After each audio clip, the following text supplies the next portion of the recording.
the kitchen of intrigue, Curt Jackson and Chris Callow are cooking up a batch of mystery soup. Each episode serves a new blend of tips, tactics, trends, and tales from the business and design sides of the escape room world. So grab your spoon, because this episode starts in 3, 2, 1. Mystery Soup. Welcome back to Mystery Soup, the podcast all about escape rooms for escape rooms by escape room people. Sure. That's right. That sounds good. That sounds good. I am one of the co-hosts. My name is Chris Callow, and with me, as always, looking ever dashing today, Mr. Curtis Jackson. Good What's to have you up? back. Of course. Of course. Today, we are excited for this interview. We get to talk escape rooms, which we love to do. But today, we get to interview Blake DeCiccio. Blake, we are so glad to have you here. Welcome to the show. Thank you. When Tina and I were on our trip, Blake was one.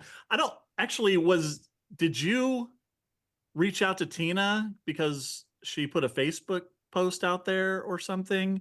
But I know we were looking for extra people for those 4-person rooms in California. Yeah, I think that she had written a post somewhere looking for people that were interested in joining you guys.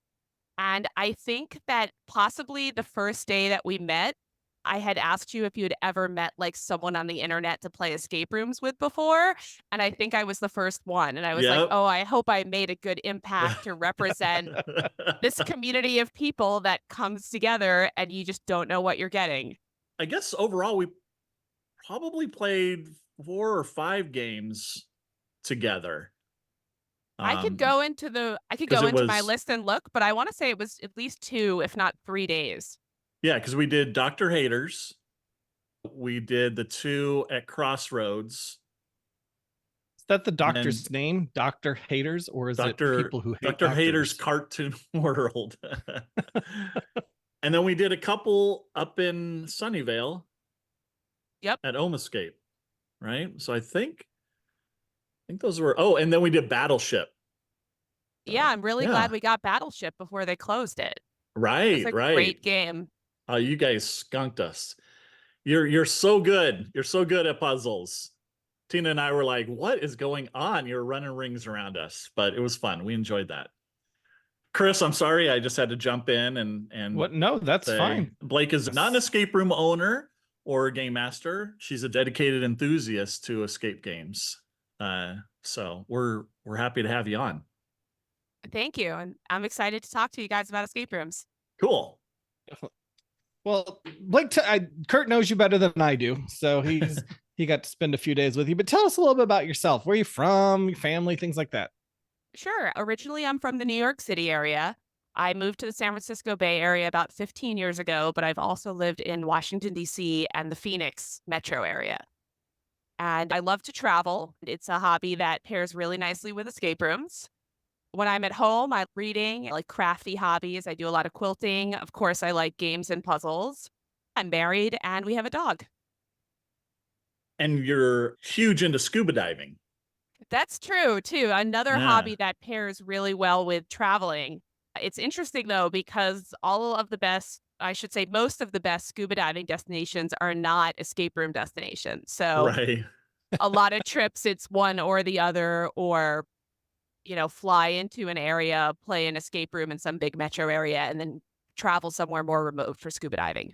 You mean Galapagos isn't a big hub for escape rooms? In February, I was in Palau, and I actually found Escape Palau, and I was really excited. It turns out it's a dive shop. And they're like, Escape Underwater in Palau is, I think, how they came up with that name. But yeah.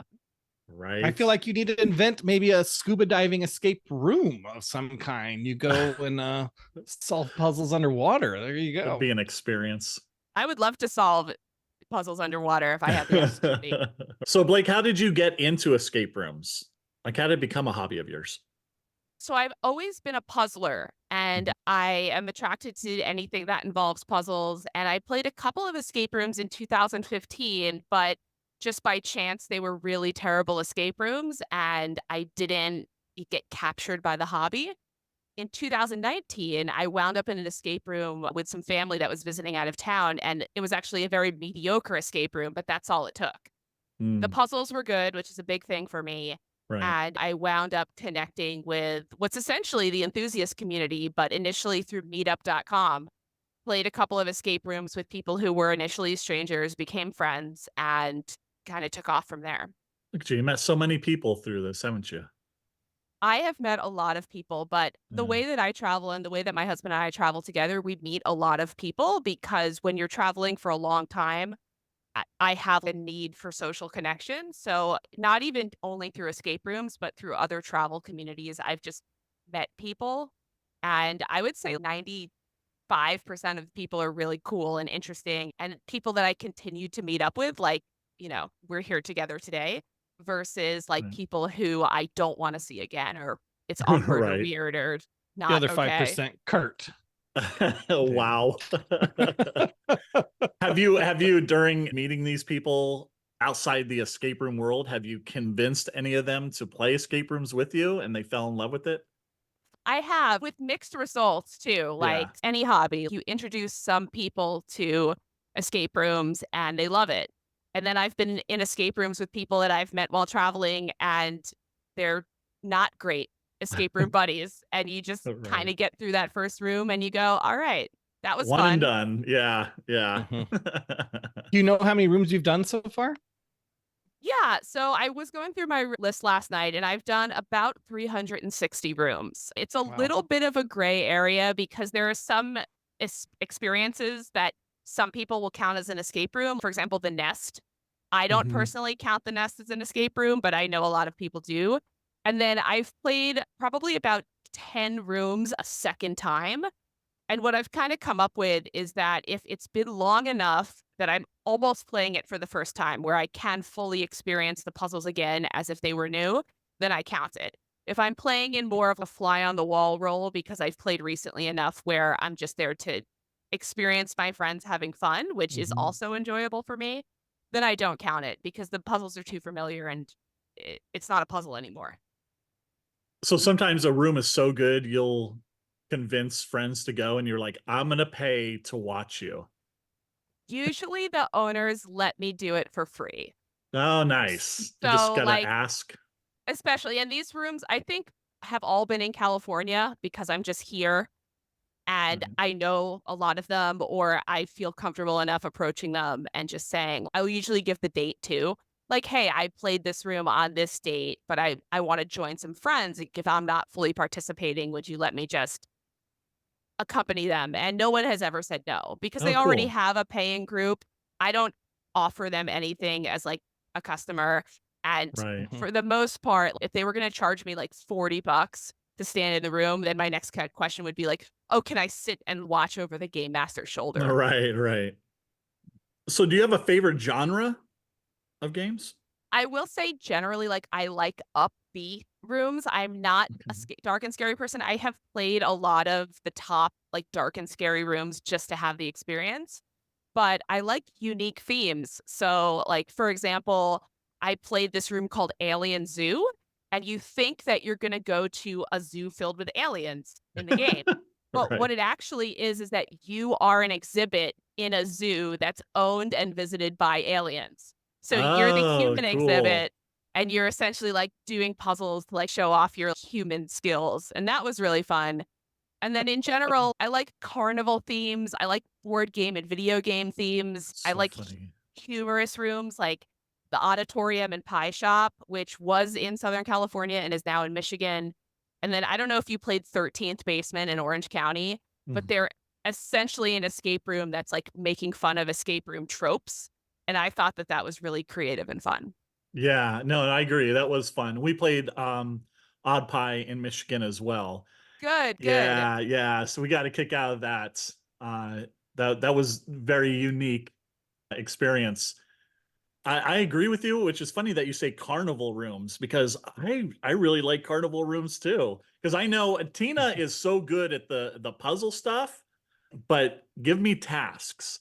And if there's like a couple of carnival games I can do, I'm all in. I love carnival games too, and I like physical games that are approachable, physical tasks that are Mhm. approachable for everybody. I will tell you that one time I was in an escape room where we were like, it was a bow and arrow, like trying to hit a target through prison bars, Oh, and we run out of arrows, and then the game master opens the door and like just dumps like 20 more arrows in, and with that additional 20 arrows, we were able to accomplish task. But at the end of the room, I'm thinking to myself, wow, this puzzle design isn't that great. So I asked right. them, I'm like, how many people need the extra arrows? And then the guy says to me, actually, you're the first one. Oh, oops. I take back Good to everything I know. thought about bad puzzle design. It's actually just me. Right. I am not an archer. And yeah, so there you go. That's like the equivalent of it has the physical element has to be a low enough bar that someone in every group can complete the task in a reasonable time. Chris, you would have loved that. Being a I camp would've. director and being all about the archery.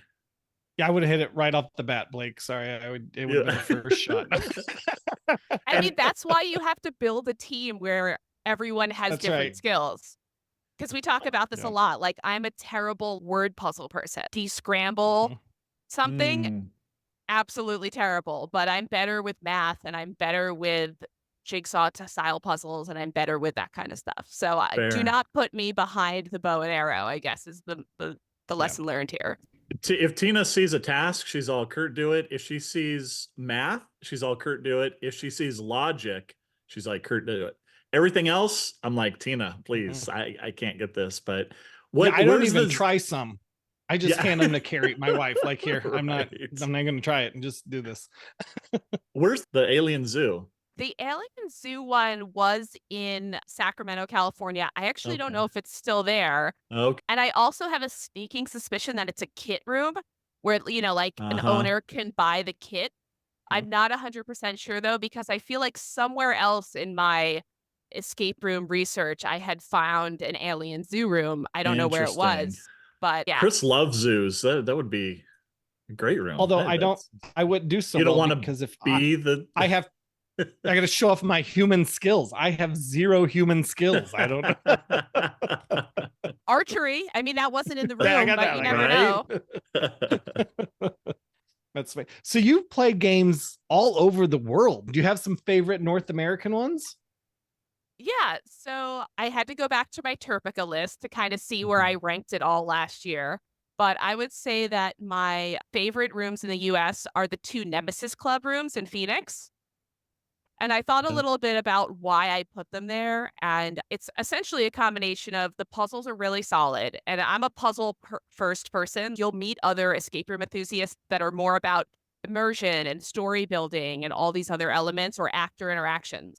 And for me, if the puzzles aren't good, I'm usually a little bit disappointed. Mm, But in Nemesis Club, not only are the puzzles great, it all comes together. They have a very expensive high end build, right. but the design and the theming is great as well. The experience from when you walk in the door is excellent. If you're anywhere in the southwestern US, Phoenix should definitely be on your list. Yeah. And then you got to get an ice cream. You got to get a shake or ice cream concoction Yep, for sure. while you're there. Did you play Sal's? Oh, I did play. Well, I played Sal's when it was in beta because Okay. yeah, Oh, I because know you were on the hunt, weren't you? The puzzle hunt during that exactly time. right. Yep. Okay. So I know Scott through the community. He invited me and a couple other folks that were in town for the Arizona treasure hunt to Mhm. play. And I'm excited to play it again next time I'm in Phoenix in the fall to see like kind of the finished version. Cause I know that there are some elements that they added to the lobby experience as well that I'm interested in seeing. Yeah, we just had him on and we're really excited about what Scott and Kay are coming up with and doing for their next rooms. So it's going to be pretty cool. Yeah. And I think Nemesis might have a new room by then too. We'll see. Yeah. Oh, yeah. And Paragon, did you go to Paragon? I did go to Paragon Yeah. and they also told me like last year that they were going to have a new room. And then Right. We call it the escape room time formula, where it's whatever the time is, like multiply it by 3, and then maybe the escape Yep. room will be open. Yeah, I think they ran into either issues with building or building code, and they got stuck Mm, for a while. So I'm hoping their new room will be out in the fall as well, but we'll see. cool. I haven't been overseas to do rooms, and I know Chris hasn't. How do you feel the rooms differ than, say, North America? Maybe the European rooms or wherever else. Yeah, I would say that, and this is comparing like the top European Sure. rooms to like some of the top rooms in the US. And for me, I think the biggest difference has essentially been the scale, like the size of these rooms. And that Mm. just might be that it's easier or less expensive to get these big like spaces where they're building them out in warehouses or multi-floor Oh, buildings. wow. Okay. But we've done several rooms in Europe that are just massive. And they also have the advantage because they're not dealing with the same building codes. Like, I think their Hmm. building codes are a lot less strict. They don't have as many accessibility requirements. Like, a lot of owners in the US are dealing with, I think, ADA elements, and they don't have the same liability concerns. I've been in rooms, especially in Spain, which they seem to really like physical elements in their rooms, where they just wouldn't add these I don't even wanna say tasks, but sometimes it's like I'll just give one example. I was in a room where we were crawling through what is the equivalent of a ventilation shaft, and there's Nope. 4 of us I'm in a out. row just crawling through. Right.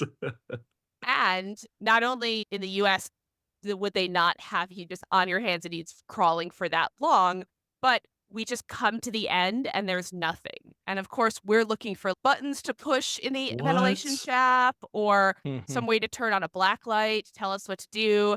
And then all of a sudden, the game master gets on like the microphone and he just goes, jump. And we're like, No. "What?"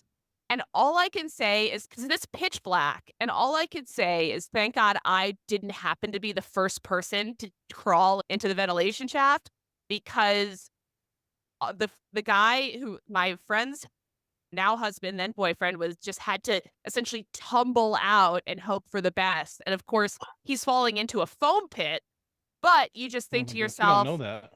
yeah, you're just Right. like, I'm not divergent. so yeah. Wow.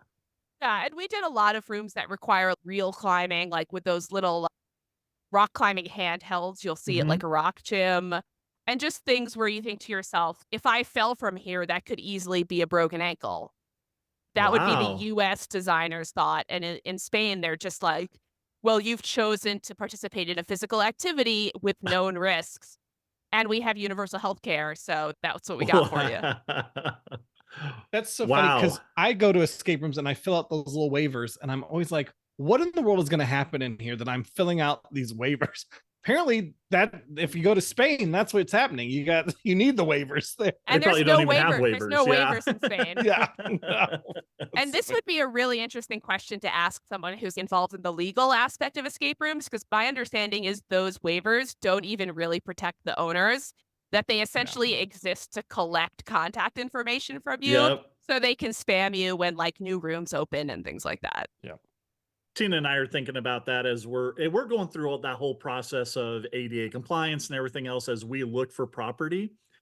And we kind of had that discussion. Do we do the waiver thing? Do we not? Because we've been in escape rooms that they don't. And we're like, that's so nice. But for marketing purposes, it would be nice to have emails and that type of things. And when you talk about crawling, I don't even want to crawl just to get into the next room. I'm like, Tina, crawl and see if there's a door you can open for me. She's like, all right. That's right. Well, and I have a team member that has a bad back, and they certainly appreciate this idea of one person has to crawl and then can pop open the door next door. Yep. So if I was designing an escape room, I think there would be an element of this, only because, accessibility is key. So Yeah. maybe there is a way to say you can play the entire room that's essentially not ADA accessible, but if you select the ADA accessible option, we change a few things and there's no longer a ladder or there's no longer a Right. crawling element for you as well. For sure. For sure. I agree. Since you were crawling through a ventilation shaft obviously was just a Christmas room. It was a Die Hard theme room, right? Just there for It does sound like that, doesn't it? Yep. Do you have a favorite game overseas? So I would say that my favorite game of all time right now is Cyber Oh. City 2049, which is in Barcelona. And I mean, it's great at everything. And it doesn't even have the best puzzles, which is a big deal for me because I'm a puzzle first kind of player. Mm-hmm. The game itself is massive. I mean, it's multiple floors and you're using ladders and you're going up and down. The immersion is excellent. The build quality is incredibly high. There are really fun actor interactions. It's not a linear experience. There are little like Easter eggs you can discover along the way, and just start to finish, like a really top-notch experience for my friends. And How long is the room? I want to say it's a 90-minute room, but that's just a guess off the top of my head. And are the prices comparable? Or It's is actually it much cheaper. I mean, really?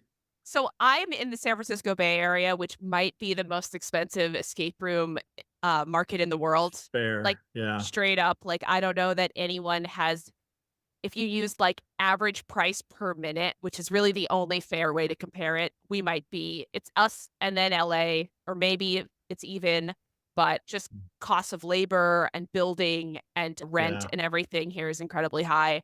So then I'm used to playing probably an average of $40 to $45 an hour for an escape room now. It's Mhm. obviously gotten a lot more expensive since I've been playing, but Sure. that's where it is probably right now. When you go to Spain, I would say 25 euros an hour. And Wow. Okay. it's amazing when you're paying for 4 people and it's 100 euros. It's just because we pay that often for 2 people. Because my Right. husband and I play pretty often as a duo, and you'll pay a premium to only put 2 people in the room, which is fair because of like the fixed costs of running the room itself. You still need a game master. You still Sure. need Sure. space. So yeah, so I would say that overall, I think Europe is less expensive than California, but Spain is also less expensive than, say, the Netherlands, which is another big escape destination that I've played in. And yeah, and then just to add maybe one more top European room for me, if people are trying to decide like where to go, is another favorite is Going Underground, which is in Vienna.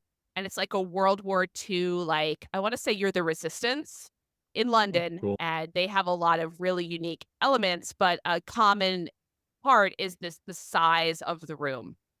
And they actually have this little rope that you swing across actual water that's running through the escape room. Because we were talking Wow. about ADA accessibility and all of this stuff.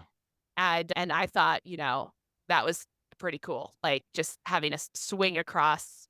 It was so small, you could probably jump across it. And not being a very graceful person, I would probably fall in if I tried that. But, just interesting elements. It's rare in the US to have escape rooms that have water in them. I don't Mhm. know why. Mhm. But in Europe, I've seen it several times, and I always think it's cool. We were in an escape room where there was a submarine in the middle of a pool. And at first you're like, that can't be real water, but it is. I mean, it's only a few inches deep, but that's all it takes to get this effect of boarding the submarine like that's supposed to be in some body of water. Wow. That's cool. Love that. We gotta go overseas, Curt. We gotta work You our need way to over there. You need to get a passport, brother.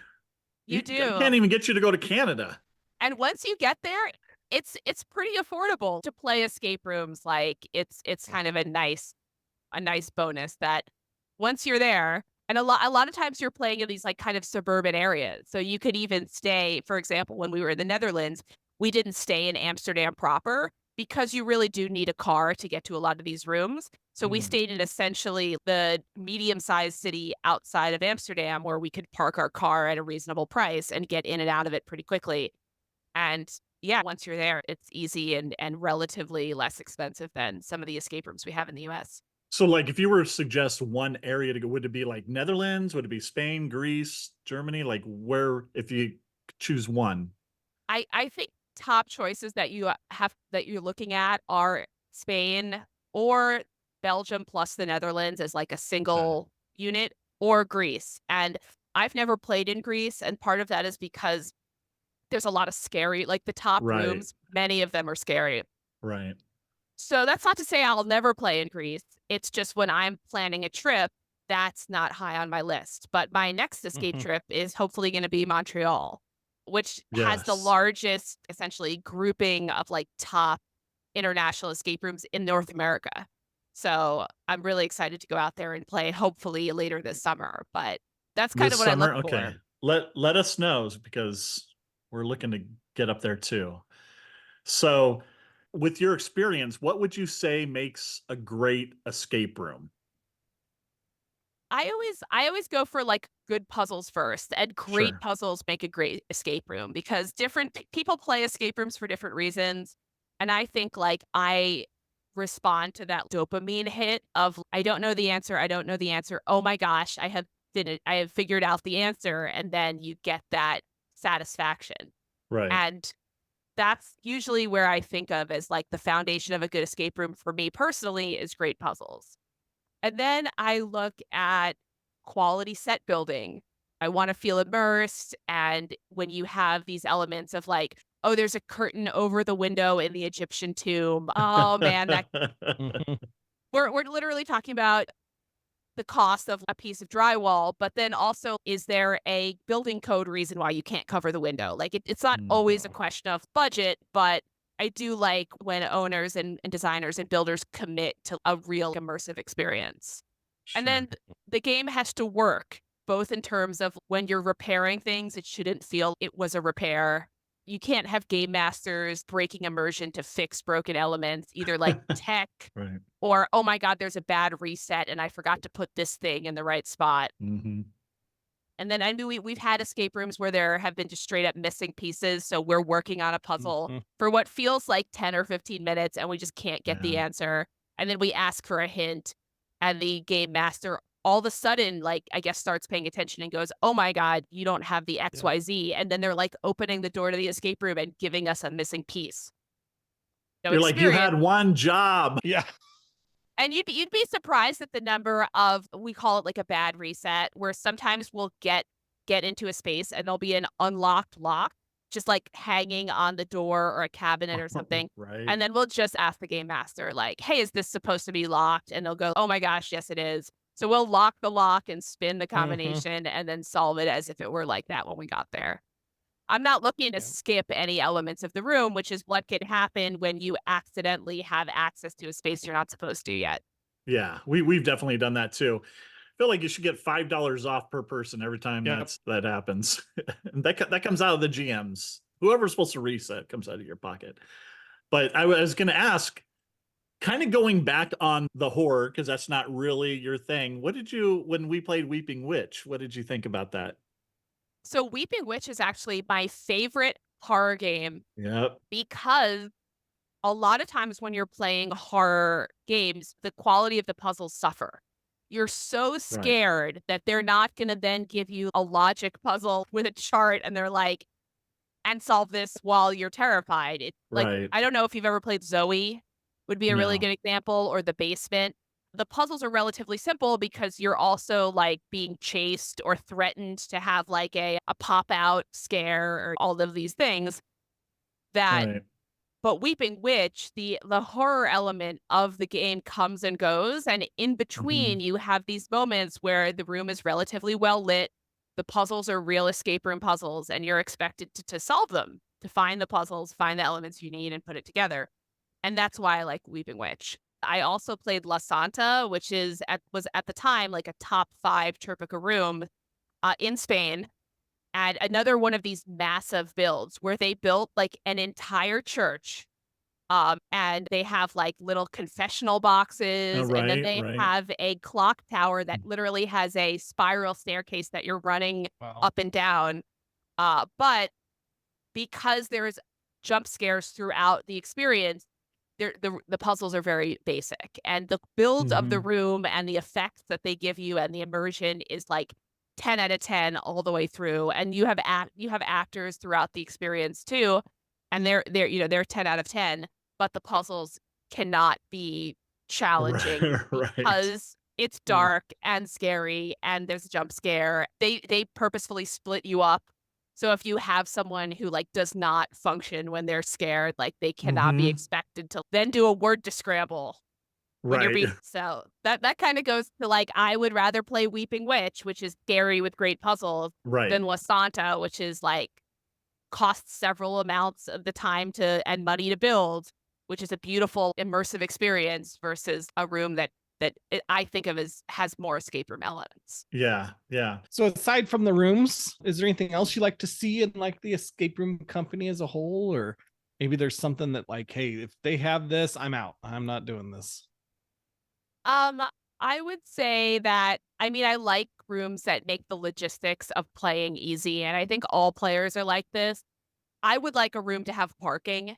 And when you're Mm. in more suburban areas of the entire Mhm. world, this is how it is like you pull up to a strip mall or a warehouse and there's like 15 parking spots, no problem. But playing like in Los Angeles, which is a region where you pretty much have to have a car to be doing all of these multiple escape room days, and you get to a room that's like street parking only in Mm-hmm. Koreatown, Yep. and Mhm. it's like you could spend 10 or 15 minutes just trying to find a parking spot. That's always frustrating to me. I look at rooms like I don't know if you played at Escape Revolution, but Mm-mm.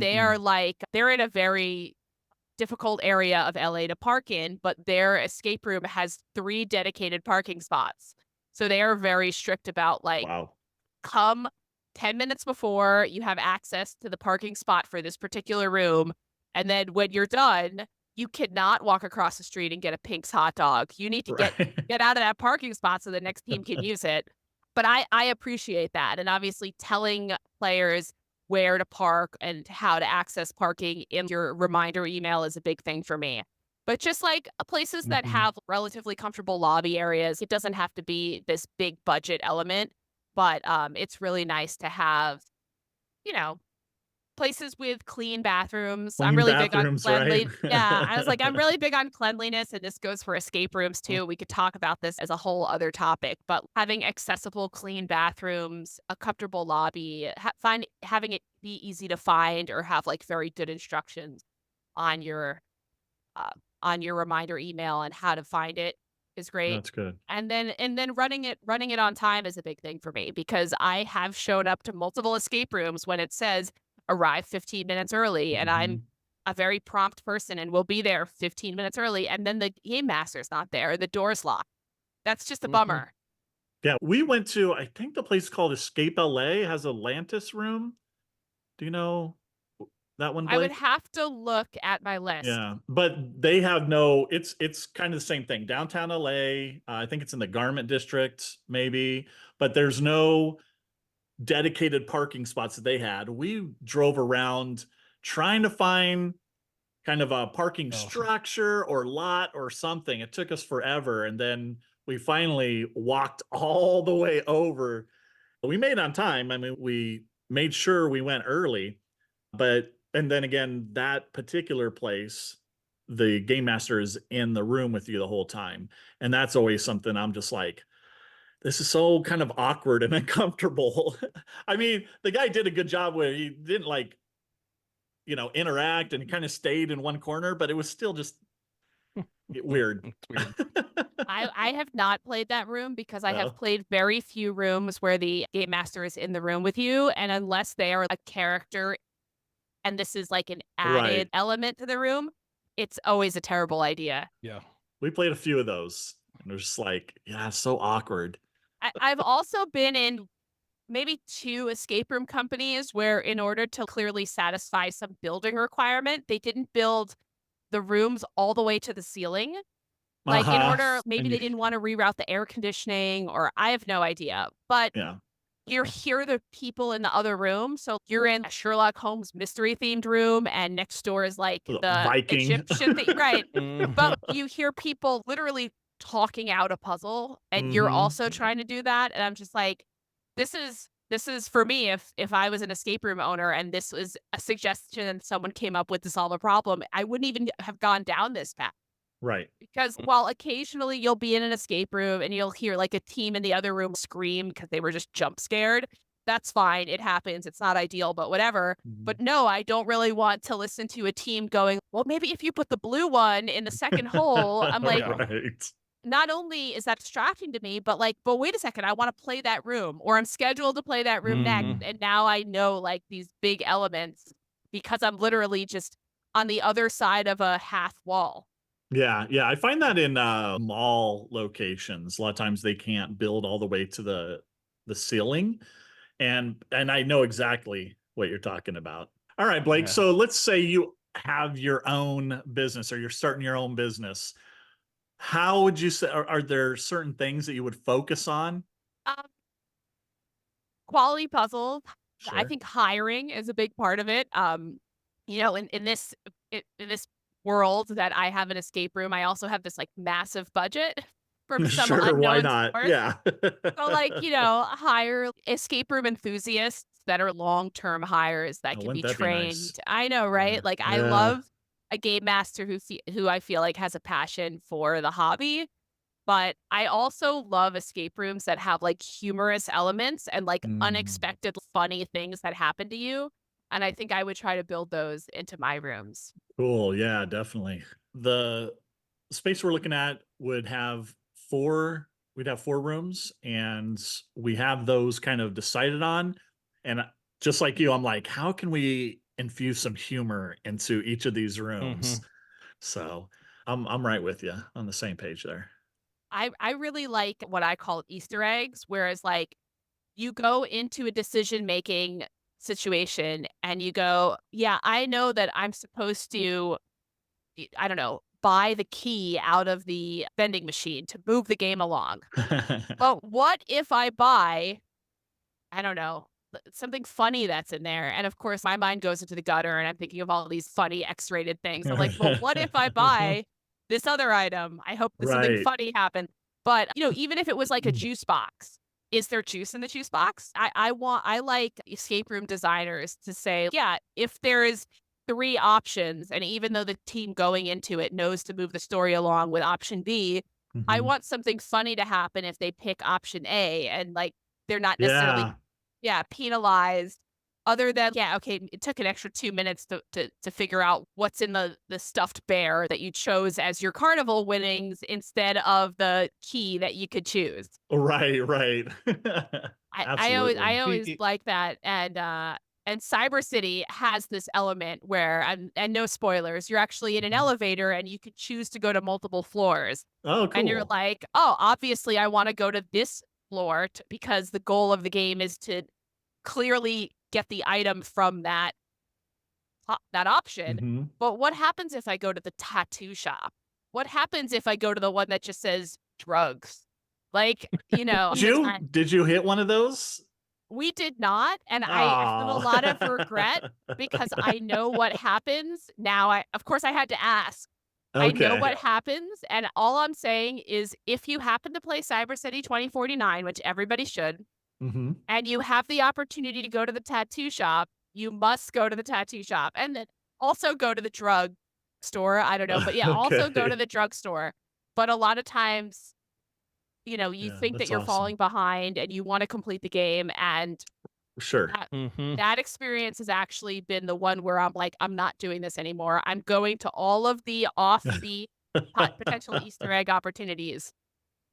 So, Nice, nice. I have a very low budget. I run a camp, and so we have a very low budget room, and it's a castle room, whatever. Well, you get into the second room, and there's a picture of the royal family, and there's 6 of them, kings and queens and princesses, but all of them have my face, beard, yes. mustache, everything, and everyone loves it. I'm like, well, there was a lot of inbreeding back then, so it just But fits.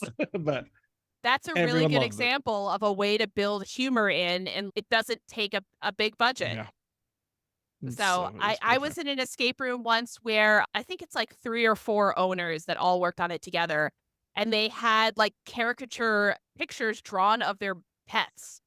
And of Oh, course, cool. there's a puzzle element of all of the pictures hanging on the wall of the pets. But it was just a cool little bonus to find out that those Yep. animals, I think they're all dogs, but that they are the pets of the owners. And I just thought that was Yeah, really Nice. cool. it's And neat. I would I love to like that. put my dog in an escape room in some way. I would be the It's one that cool. would be making my dog's name like the combination lock answer. Yeah. Like That's I don't awesome. know. That's what I would do. So there you Are you all tech? Do you like, are your rooms, do you like all tech or do you like some locks too? I'm not that picky, and I will. Yeah, I'm. just as long I, as the puzzle's good.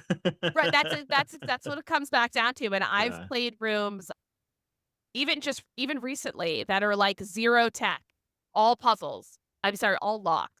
And if the puzzles are good and the everything about the room is good, that's fine. The one thing I Right. will say is that when I get a 4-digit combination, I should know what lock to put it in.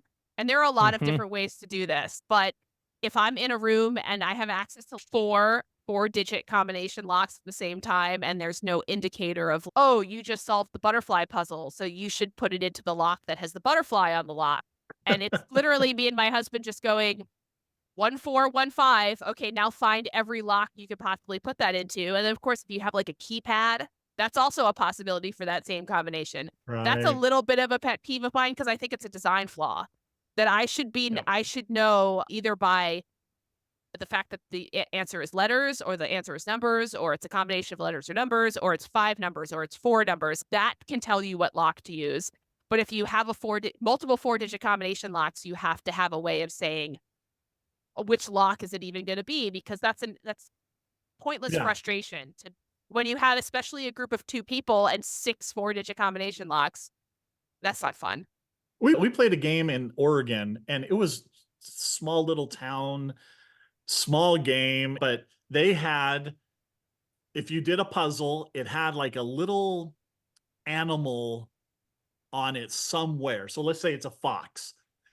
And when you were like, okay, I've got the code or whatever, and you look around the locks, and each of them had kind of a little ring on it with an animal, and you're like, that's the fox lock. It was nice to know this is the lock that we need to use this code on, because it was a lot of the same kinds of locks. So we appreciated that It does take away from the immersion a little bit, a though. little bit. Like, so Although this All right. one worked, it was like a summer camp kind of thing, so it wasn't too bad. But Yeah. yeah, and I agree. I actually, I know I just said I don't really have a preference between tech and no tech. In the grand scheme of things, I think solving a puzzle with the immersive element is better than everything has to become a 4-digit code at the end. Yeah. So like you're in some like medieval King Arthur kind of room and you have to put the goblets in order. That's better than like when the goblets all have those little electronic triggers underneath them. That's better than saying, okay, the goblet puzzle is 2, 4, 5, 6. Now find the lock. Like there Sure. is that element Sure. of that. But you also look at a game like Odd Pie that has, I think, a lot of puzzles to unlock boxes. And that works because the premise of the game is essentially that you're here to solve puzzles. Right. And that theme, if it's done well, that theme works for me too. I mean, Chris and It's I got kind everything. of it does. It kind of feel the same way. With there's something about unlocking, like the lock, just going. But you're right. It depends on the theme and the story.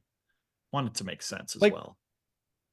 Blake, what would you say is the most immersive room you've ever played? I think a lot of these massive European rooms are kind of up there. We talked about Cyber City, where they literally built like this, dystopian cyber city, which is really cool. And we talked about La Santa, where they built a church. I would say another example of that on a smaller scale that's like more accessible for, say, someone that doesn't have a massive budget would be the Nest in LA, which is not an escape room, but it takes place in a storage unit. So you can imagine that when you're talking about reasonable size rooms for people who are on a budget and they have to pay rent by the square foot, you could build a storage unit with boxes and piles of magazines, and it doesn't have to be a really tall ceiling and stuff like that. I thought that was done really well. If you want to talk about like actor interactions, which also create immersion when done really well, I have to say Last Supper. I don't know if you've played that, but that's a really good example of what I would call a low budget room, all things considered. Like it's not super high tech. It's not big. So There's good. no expensive elements, but the actor is just incredible. And there's a scary element, but there's also a lot of humor. And what's crazy is that a friend of mine had said, "Oh, when you're booking Last Supper, you should ask for your actor to be, I don't know this person's name, Curt or whatever it was." Mhm. So when I booked the room, I emailed and I said, "Oh, if they're available, could we please have Curt?" And they wrote back and they were like, "Oh, I'm sorry, Curt isn't available that day, but I get, your actor will be excellent." So we go into the room and we're like, "Okay, whatever." And I don't know how our actor could have been any better. Like that's what I'm That's saying awesome. is like, I don't know what Curt or whatever that person who was recommended to me, I don't know what that experience would have Oh, been I would like. have been awesome. I You would have been honestly, awesome. you would be so good at being the So Last good. Supper actor.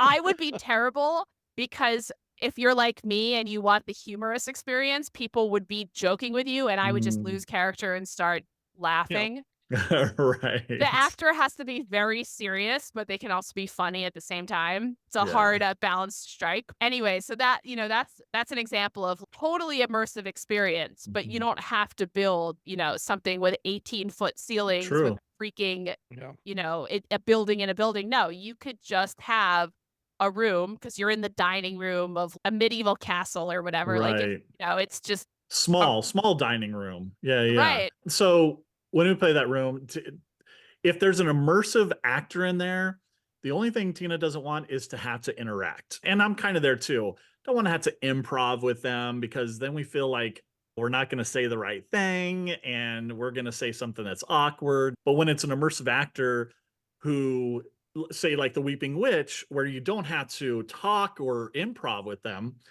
absolutely fine. Love it. Everything else.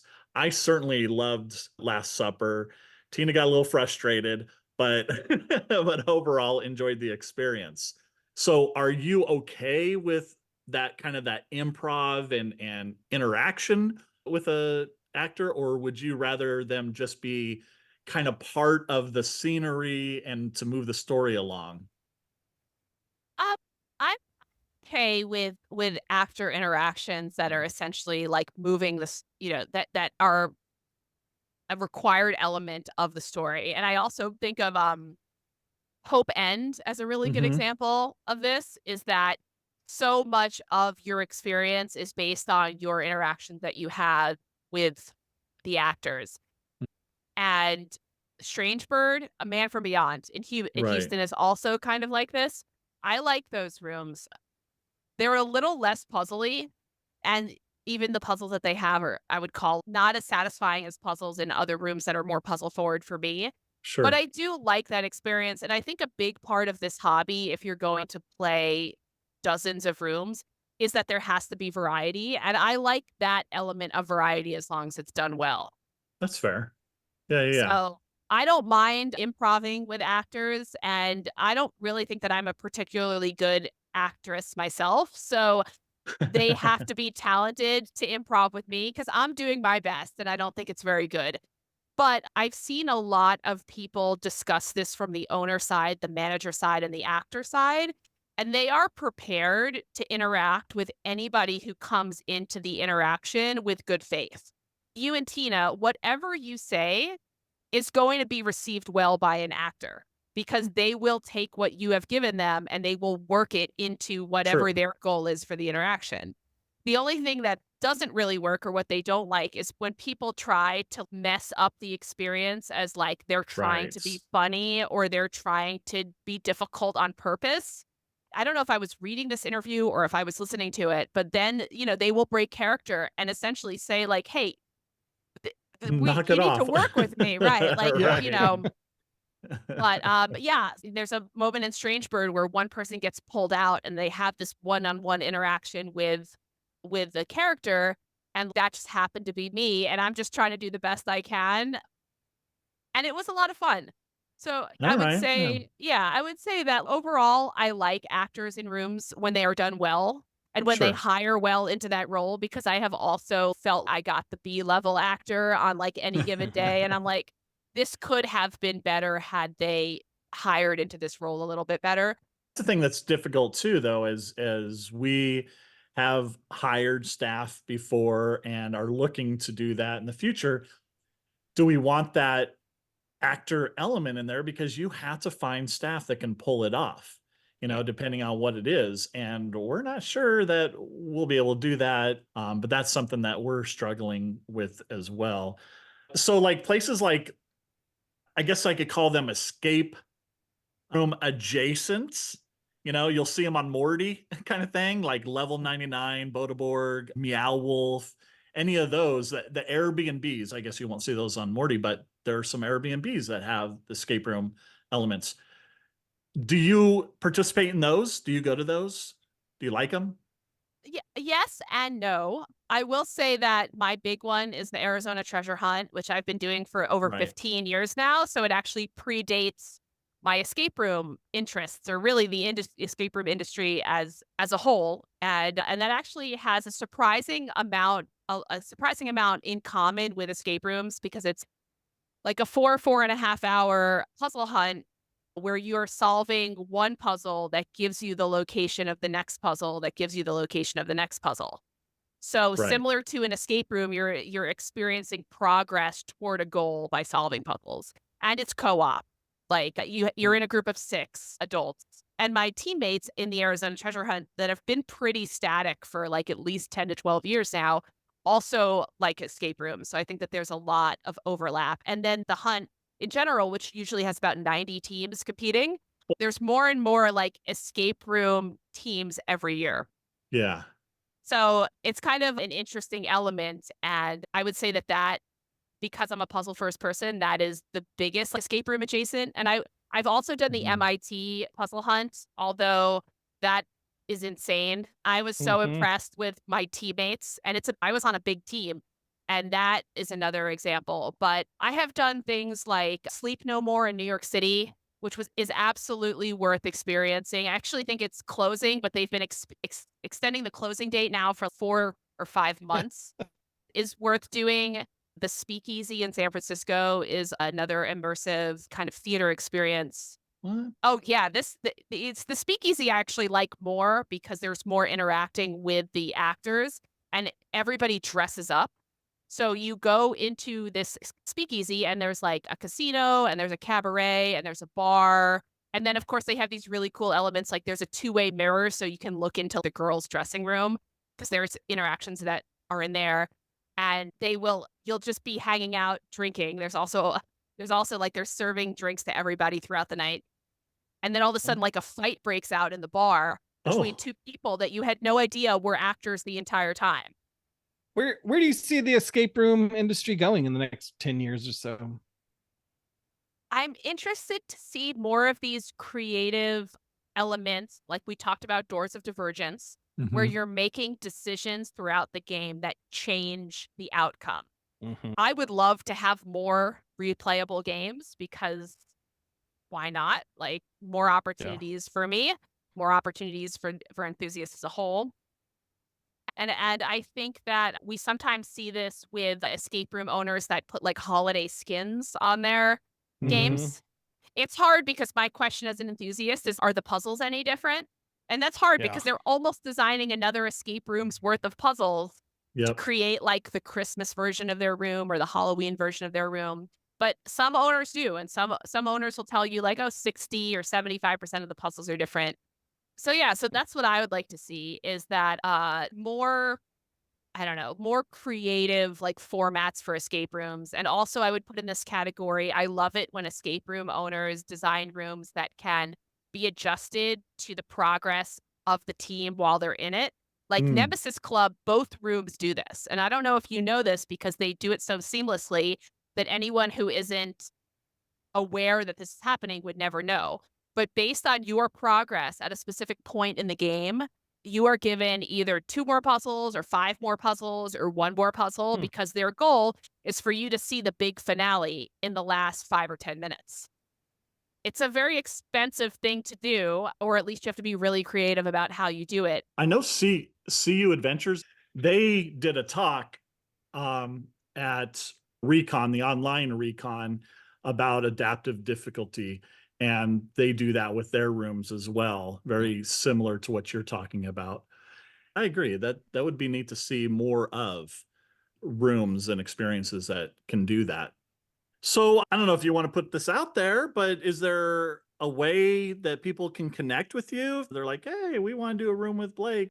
If people want to contact me or want to tell me what they thought about all of my answers to your questions today, I'm pretty active in all of the Facebook enthusiast groups. Uh-huh. And you can find me by just literally searching for Blake. And I'm pretty sure I'm the only female Blake. But I also have this really interesting last name with a lot of C's and I's and O's. So if you search for Blake on Facebook in any enthusiast group, you'll pretty much find me. For sure. Yeah. Cool. Well, it's awesome having you on here. Yeah. Thanks so much. Got a lot of good conversations out of this. It's fun to talk escape rooms with other enthusiasts. For sure. And I'm so excited for your next escape room venture and potential escape room travel plans in the future. And you absolutely have to go to Europe. It's just such an incredible experience. And I hope that you guys both have the opportunity to get out there and see what it's like. Yeah, if I could convince this knucklehead to go, that would be awesome. Supposedly the passports are coming out in like 2-3 weeks now, which like the last time I got my passport renewed, it took like 14 weeks. So you need to have a vacation like in the fall when you're like recovering from summer We'll camp. have to go Exactly. Less people, hopefully, at that time. So We did like an escape room trip in Europe that we did Christmas markets and escape rooms. So there you go. It's essentially the time that's between Thanksgiving and Christmas. And if you're into like mulled wine, like street food and escape rooms, there's a lot of opportunity there. Oh, that's a good idea. That'd be cool. That's a good idea. All right, cool. Plan our Christmas trip, Curt. Let's get it That's going. right. This has been Curt and Chris. Thanks for tuning in to Mystery Soup. Until next time, may your clues be clear and your escapes be triumphant. Keep puzzling, my friends. See ya. Mystery Soup.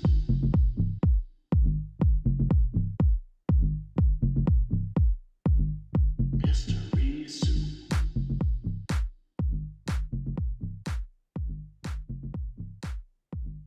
Mystery Soup.